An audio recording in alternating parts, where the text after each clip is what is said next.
Olá a todos, bem-vindos ao canal WBC. Estamos aqui com Jacques Greenberg, que é um palestrante, um empresário de muito sucesso, e hoje a gente vai tratar de um assunto que é altamente recomendável para todos nós, a questão da arte de vender.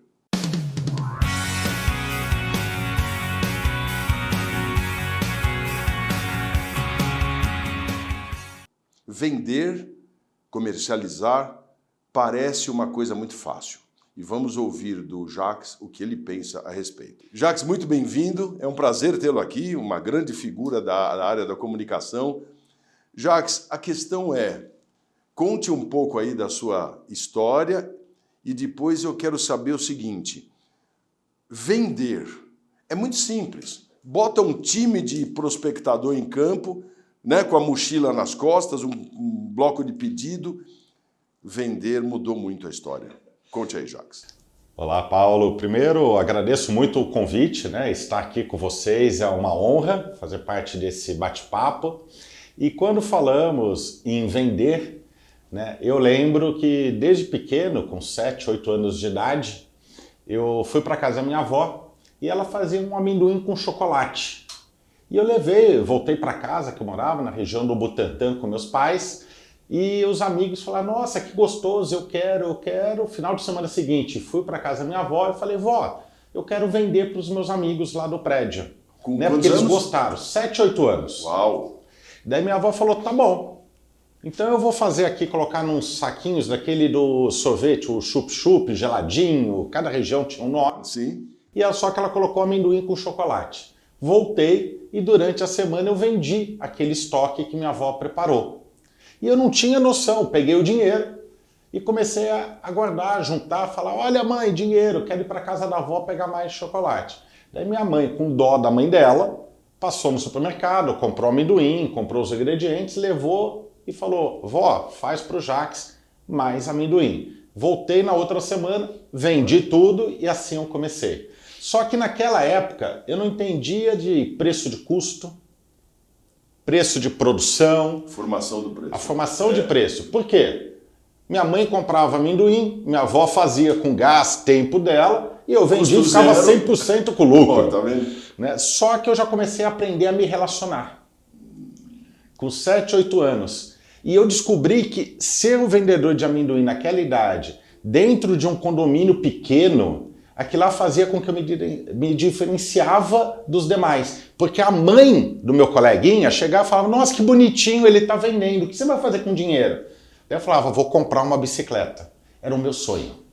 E sou filho de professores, meus pais na época não tinham dinheiro para dar uma bicicleta, somos em 4 filhos, e como se dá para um, tem que dar para os 4.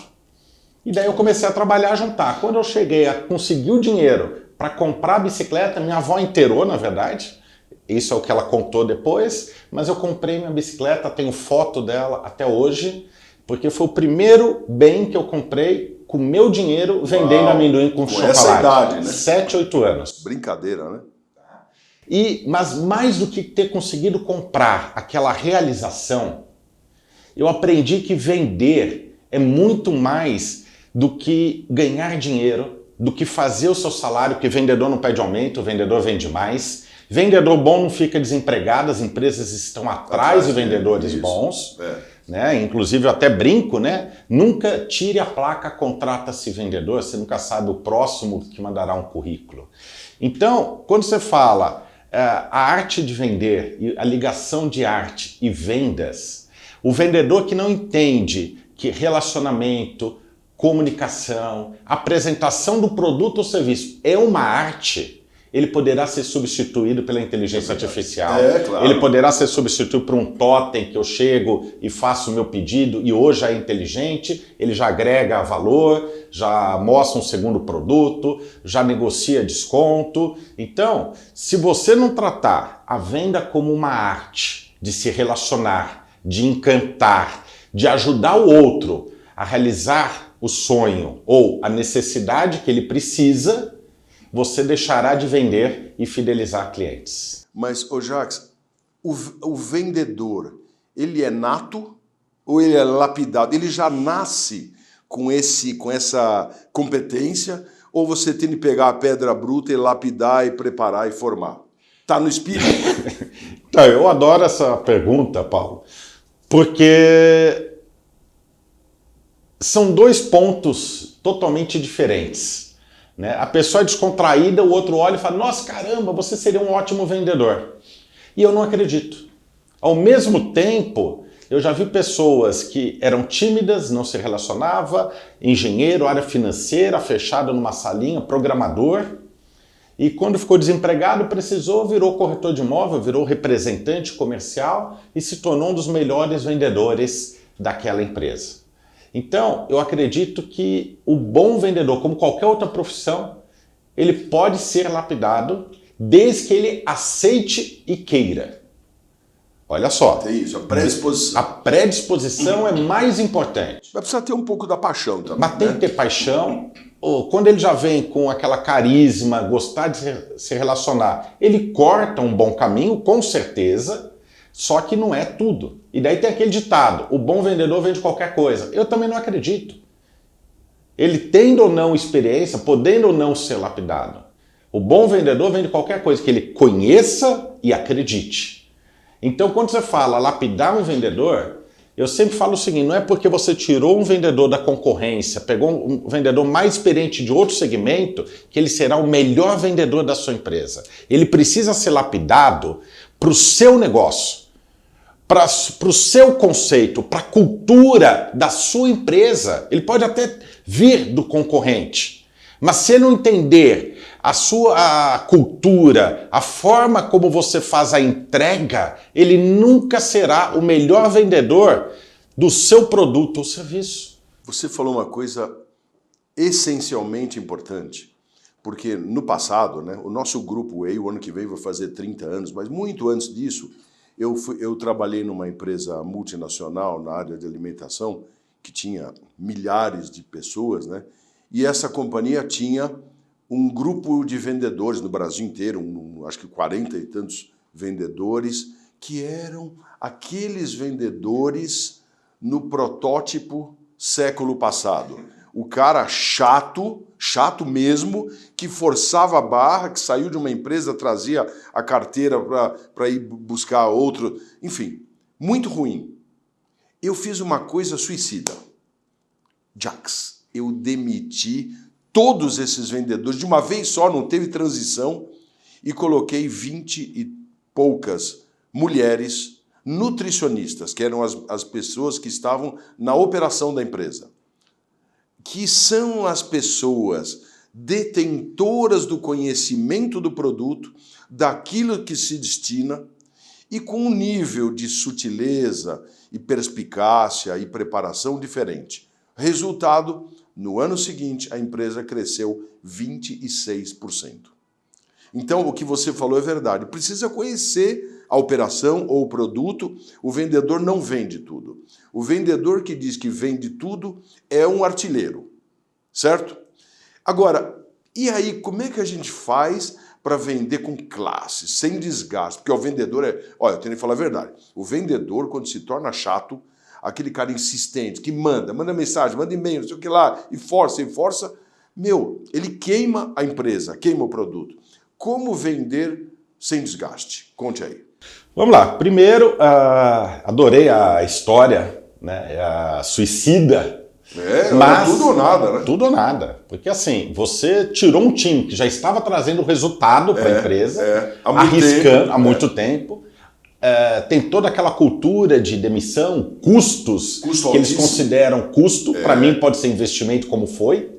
Risco. Né? Risco de não dar certo. Uma visão. Uma visão. Só que, mais uma vez, mostra que se a pessoa quer, está predisposta, ela pode ser lapidada. Se você buscar uma nutricionista hoje e falar, venha ser minha vendedora, de jeito nenhum. Verdade. Né? Só que ela foi formada para aquela operação. Para aquela operação. Só que ela não deixa de ser nutricionista. Isso que nós precisamos entender. Isso. O profissional não deixa de ter a carreira dele. Só que ele vai usar a carreira dele de uma forma diferente, ajudando outros negócios a entenderem melhor como o seu produto pode fazer a diferença. Isso. Falando com segurança, falando com autonomia, domínio daquilo lá. Porque A venda não é argumento, Não. é mostrar o que vai ser entregue, é diferente. É o benefício. É o benefício. É o benefício. Né?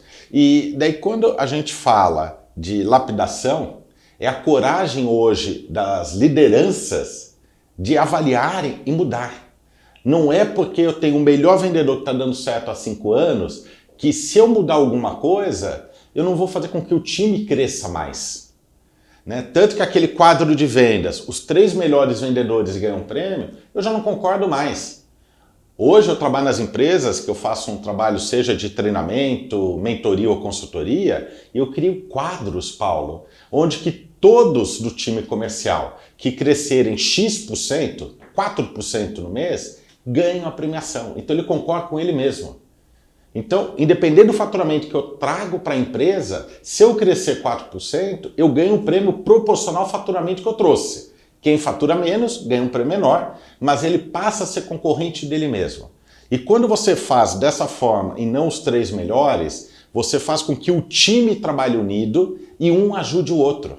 Porque ele não tem mais concorrência. Eles se tornam parte de uma única empresa.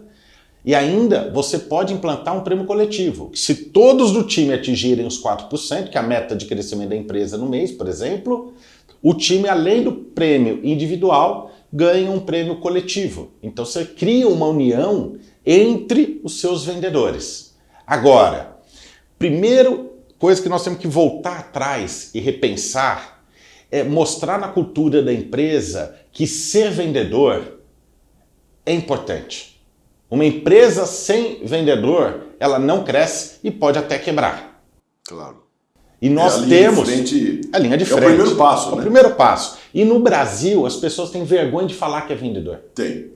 É porque, a gente estava conversando, né? A expressão vendedor tem 2 expressões que, infelizmente, estão queimadas no mercado. Vendedor e consultor. Cara, o consultor, não é pauta de hoje, mas também é importante, o consultor, como o próprio nome já diz, ele vem de uma bagagem muito grande e ele é um consultivo que orienta, que implementa, que faz. Mas, na verdade, se queimaram porque era o cara que foi CFO, CEO, CH2O, não sei o que lá. Ele transitou a vida inteira no mundo corporativo, depois um belo dia ele se aposenta, vira consultor.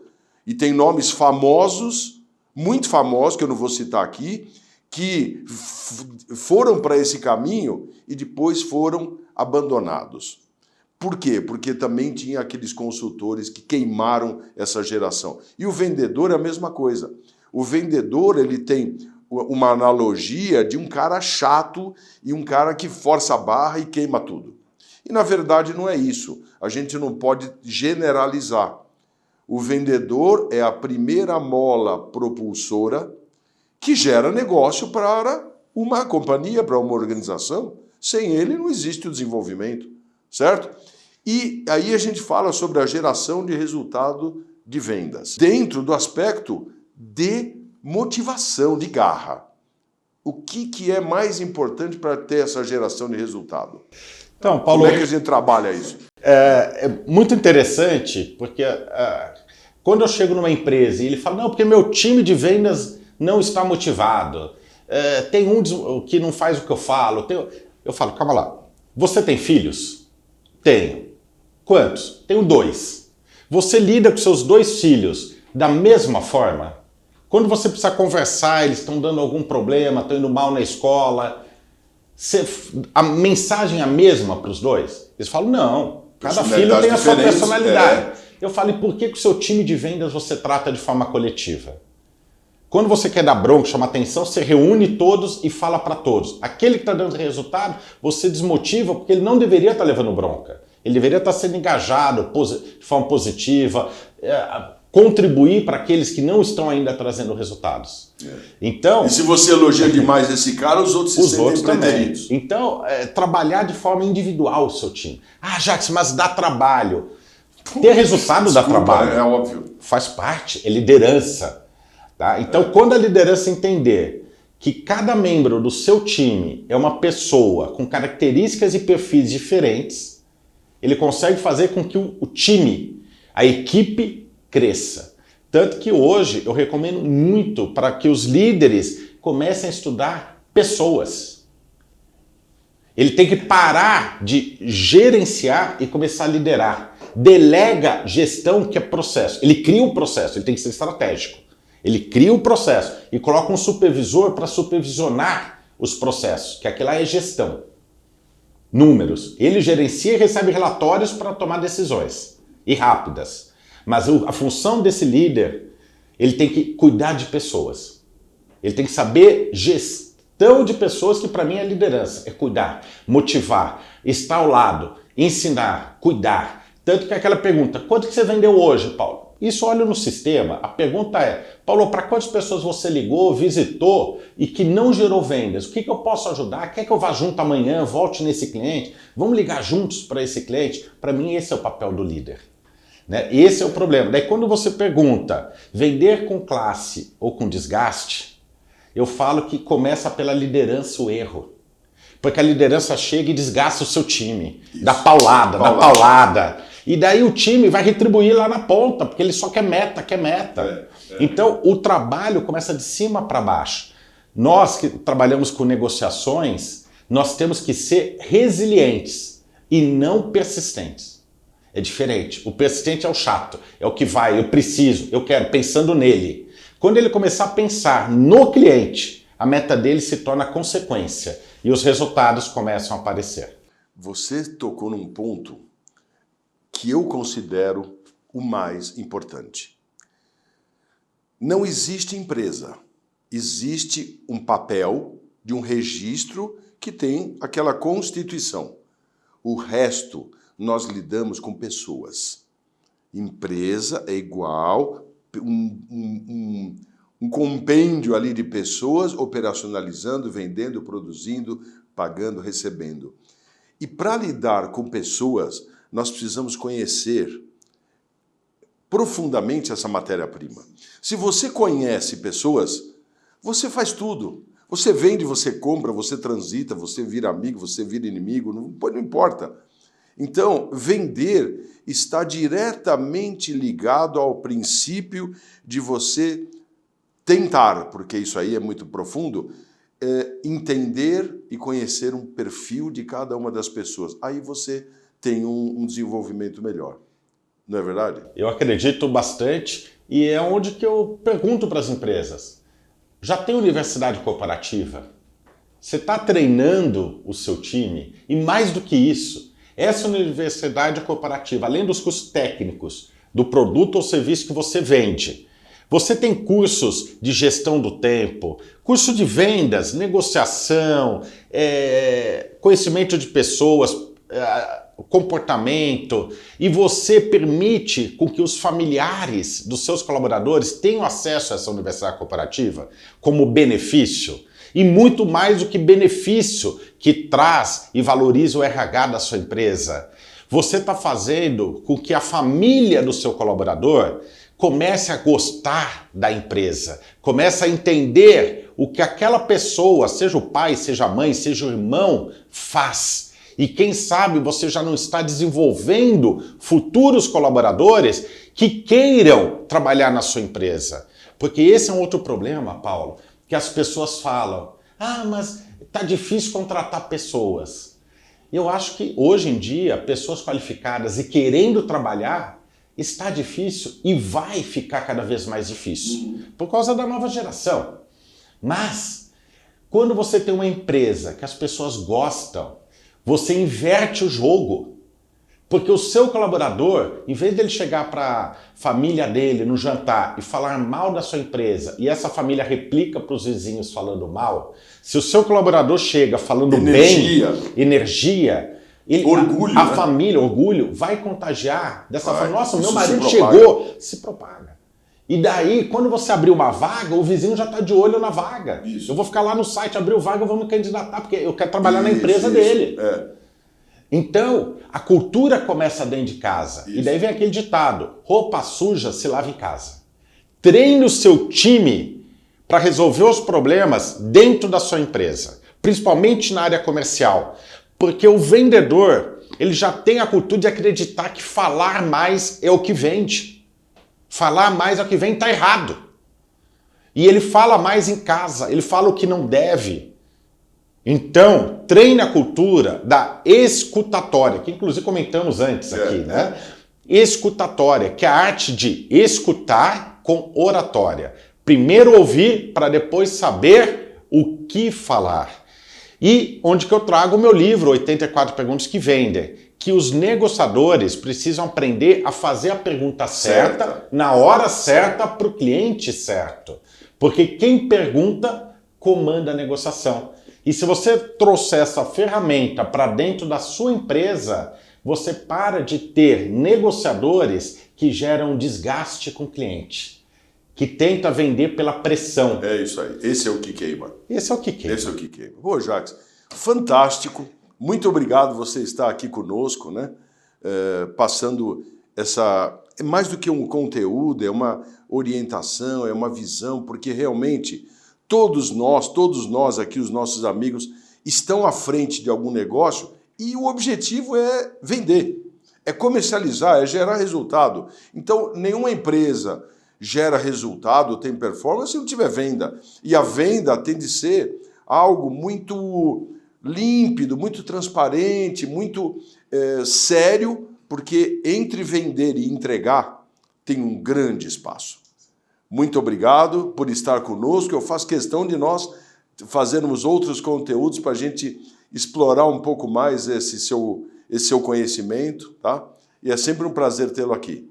Eu que agradeço, Paulo, e a você, meu muito obrigado por sua audiência.